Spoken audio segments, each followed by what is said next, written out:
Hey, what is up guys, MKBHD here, and one of the new pieces of hardware we got at WWDC this year was this new iPad Pro. Now, it looks obviously really similar in pretty much every way to previous iPads, so may or may not be worth it, some minor improvements in here. So I asked on Snapchat what you guys wanted to know, and believe it or not, a lot of you actually did want to see a review of the new 10.5-inch iPad.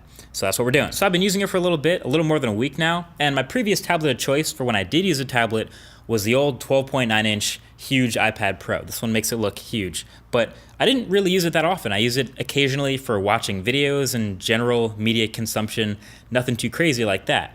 But this tablet has me using tablets again a lot more often.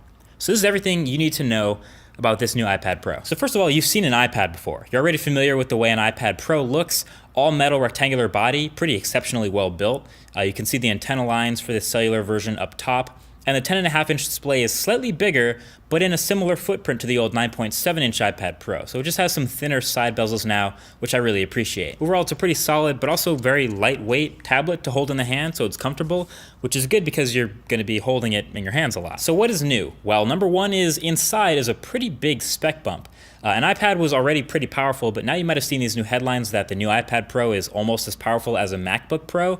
In a way, that's kind of true. It's benchmarking really high in Geekbench thanks to the new A10X Fusion chip, which has a 12-core GPU and is very, very powerful and capable. It also bumped up to 4 gigs of RAM, and just through daily use, I haven't come across any apps or any experiences really that truly push this new iPad Pro to its limits. This thing crushes everything you throw at it, and I've played a variety of games, messed with productivity apps, and gone with them for long periods of time open, and this iPad barely breaks a sweat. It really only just gets a little bit warm, and that's it. The most impressive part is actually how many apps it keeps in memory and for how long. Like, there was more than one instance where I went back through the multitasking UI and found an app that was open yesterday and tapped to open it, and it was right there where I left off, which is pretty dope. So A10X Fusion chip is a monster, plus 4 gigs of RAM is great, and now also 64 gigs of storage is the baseline, so that's a pretty solid spec bump if you ask me.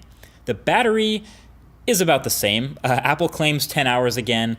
I've found that to be conservative, but pretty accurate, usually good for about 2 full days of use, often more though, because standby time is so good. I just wish iPads had quick charging. That's one thing that I feel like they are kind of missing from the hardware. Lightning, wish it was USB-C, but not expecting it, so whatever. But these things charge kind of slow for a huge battery like this, so I wish they had quick charging. It would be a lot more convenient. And then the camera. Yes, technically the camera on the back got a big upgrade as well. It's now running the same 12 megapixel f1.8 camera system as the new iPhone 7, which doesn't mean I'd endorse using it as your main camera or anything, but it's now super overkill in the quality department for some new features it'll support, like document scanning, where it recognizes text and 3D surfaces and can scan documents into the Notes app super accurately and easily. If you want to use the camera for other things, sure, I get it. It'll be an awesome FaceTime camera. It'll take 4K videos with optical image stabilization.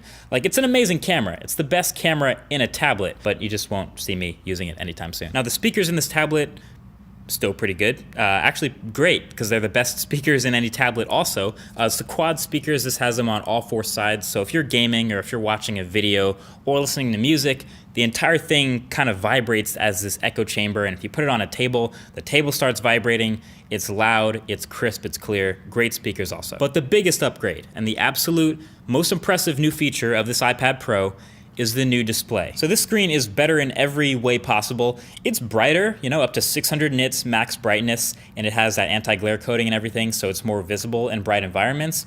It supports the wide P3 color gamut now, so overall it can produce more vivid, bright colors, and it's still the same high resolution as before, so 264 pixels per inch beyond 1440p resolution. But the real killer is what Apple calls ProMotion, and they didn't have to name it or whatever, but essentially the new iPad display is now capable of a refresh rate up to 120 Hertz, unlike every other Apple display on every device ever, which is going up to 60 Hertz. So the native speed of everything that's happening on the display is now 60 frames per second instead of 30 frames per second.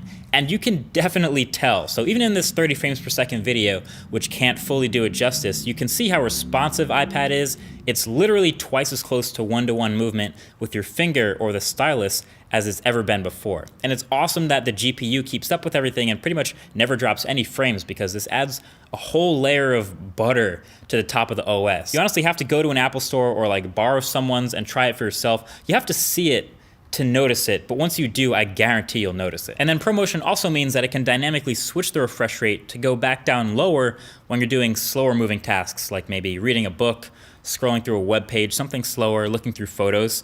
But you won't really notice, because as soon as you start scrolling quickly again, or as soon as you hit that home button and start swiping, it's right back to 120 hertz. So this is awesome. I really enjoyed using it, and it did make a really big difference in my iPad usage experience. All the in-app experiences are faster, all the between-app experiences are faster, and I really hope this comes to the next iPhone. But that, in a nutshell, is the new iPad Pro. It's not necessarily any more pro of an iPad than previous ones. It still runs the same OS, still has just better specs. So it's kind of like iMac Pro versus iMac. It's just better. So it's funny, with a lot of these videos where it ends up just being a spec bump and I'm reviewing a device that's clearly a spec bump from last year, the question is usually, well, is it enough of a spec bump to justify getting it, or would you kind of fade away to the competition that's making bigger leaps forward?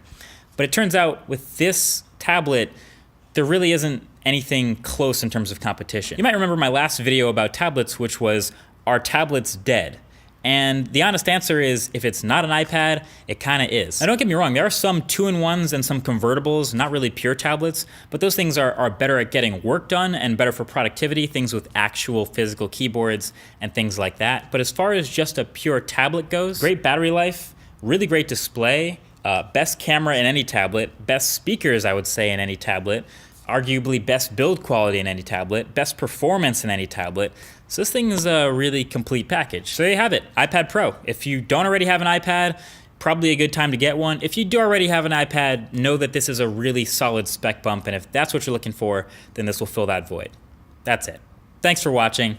Talk to you guys in the next one. Peace.